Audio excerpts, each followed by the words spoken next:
New York, women say the dating pool feels empty, not because there aren't men, but because none of them are available. They say half the good ones are already taken, and the other half don't want relationships at all. Some admit they've started lowering their expectations just to meet someone decent. Others say they've given up completely, focusing on peace instead of partnership. There are no good guys left in New York. Why do all New York men suck? Now, I used to believe this. I used to think all New York men suck until I cracked the code. In New York City, there's an even split between great guys and objectively shitty guys. 50-50, simple as that. But within the 50% of objectively great guys, there's only 20% that are available. And this is because the other 30% are cuffed. They're in a relationship. So that's why it feels like there are no great guys, because there's only 20% of them that you can actually have. And they're scarce. They're kind of, you never know where they're going to be. Are they going to be in a coffee shop? Are they going to be in a Barnes & Noble? Probably not. And while the city does attract certain rats, there's equally great rats out there. They're just more scarce because half of them have been snatched. Many women are questioning their own patterns too.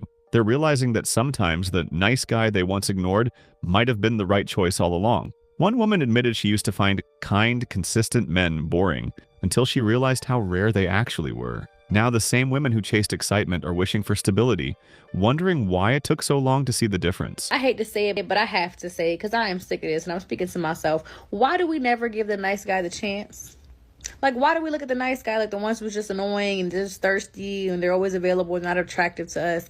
And meanwhile, we're complaining that we're getting dogged out, that we're dealing with manipulative, narcissistic men who can't treat a woman right. Not even men, little boys who don't know how to treat a woman right, who just fumble us all the time. Like, we complain that we get treated like that, but 9 times out of 10, we overlooked the nice guy to deal with this man. Boy. Like, I don't get it. Why do we do that? In 2024, can we stop doing that? I'm speaking to myself too, because I hate that I do this too. Like, can we give the nice guys a chance? Let's give the nice guys a chance. I want the nice guy. I want the guy that's texting me, "Good morning, beautiful. I hope you have an amazing day today because you're such a blessing and I'm grateful to know you." Like, I want that guy. I don't want the guy that's texting me, "Hey, what's up?" Can we stop doing that? This is not it. Like, in 2024, we're going for the nice guys. I want my person. Why is it so hard to find your person? I'm tired. You know, it's really hard when love is the one thing you can't force, you can't make it happen. It has to just show up, but where is it?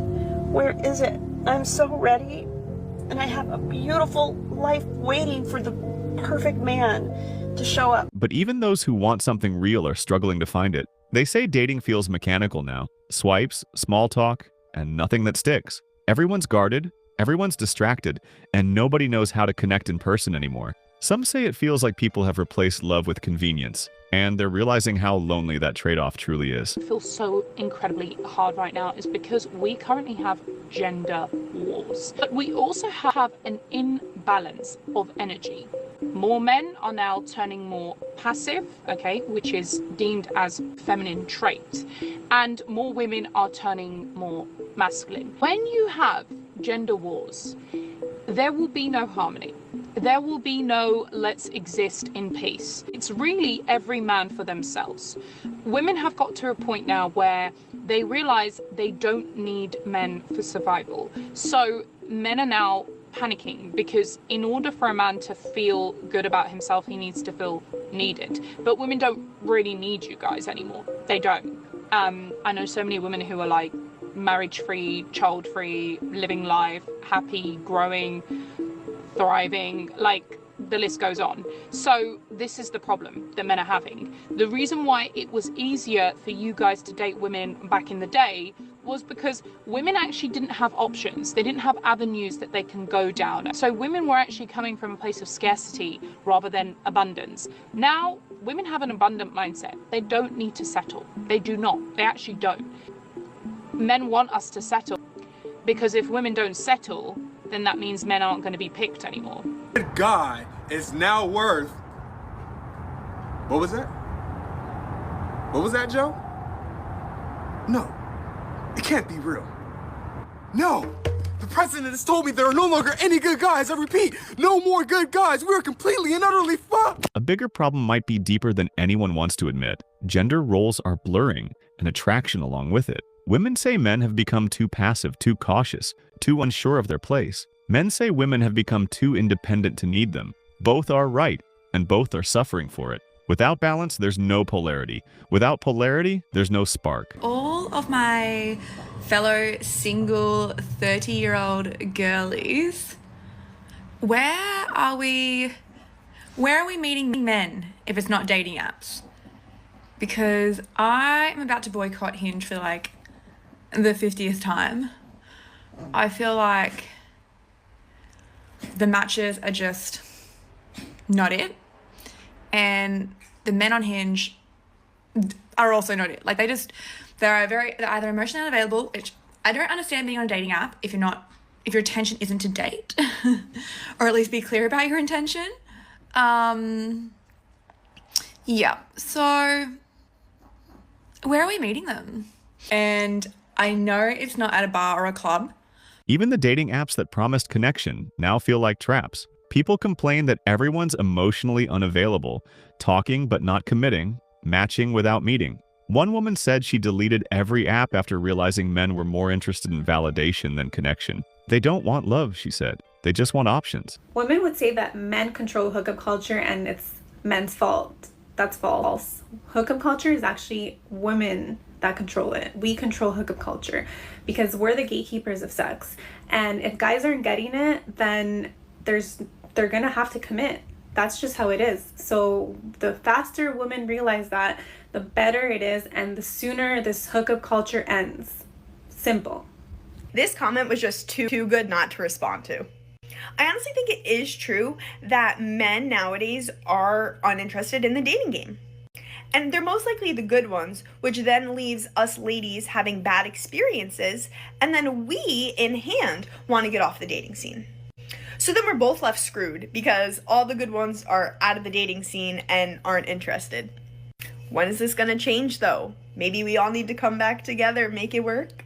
And now a quiet acceptance is setting in. Women in their 30s say they're learning to live with the idea that maybe love won't come the way they imagined. They still believe it's out there, but they've stopped chasing it. They're realizing that independence, for all its power, comes with isolation. The very freedom they fought for also made it harder to find partnership. If you're over 30 and single, listen to my rant, please. Where do you find guys? And don't tell me online dating. No, I'm not going to believe you. If you just go, hey, online dating, found them on Bumble. Yeah, so did 3 of my best friends. Like Hinge, Bumble, and Tinder, actually. But like, not now. Not in 2023. We're not finding people online. Like, they just want our money. They don't want our love. So, where do you meet them? And then I've been getting TikToks. It's like, leave the house. It's like, okay, I'll leave the house. Where? I figured it out. I know why good guys finish last. I already have a video about nice guys and how they're boring, if you want to go check that out in my earlier videos. But I have an analogy, and I think this might be easy for some people to grasp. When it comes to good guys, let's just say you say to them, hey, let's build a cake. I'm gonna make the cake, but you buy the items. They show up with just flour. And you look at them and say, where's the eggs? Where's the butter? Where's the icing? They will be screaming at you like, I brought the flour. That's all we need, the flour. And you're like, but how are we gonna make the cake with just flour? And then they'll try to convince you and go on and on as to why flour is the only thing that's necessary for building the cake. That's exactly how they are in relationships. They just bring the fact that they are loyal and faithful and think that's gonna be enough to sustain a healthy, long-lasting relationship. As we all know, that is the bare minimum requirement to enter a relationship. You have to have a lot more about you that makes people even want to choose you. What else can you bring to the table that makes me feel like, you know what, I can sit here and eat here and for a very long time? The truth is, nobody really knows what went wrong. Maybe it's the apps, maybe it's culture, or maybe it's a generation that values being right more than being loved. But one thing is certain, women didn't stop wanting love. They just stopped knowing where to find it.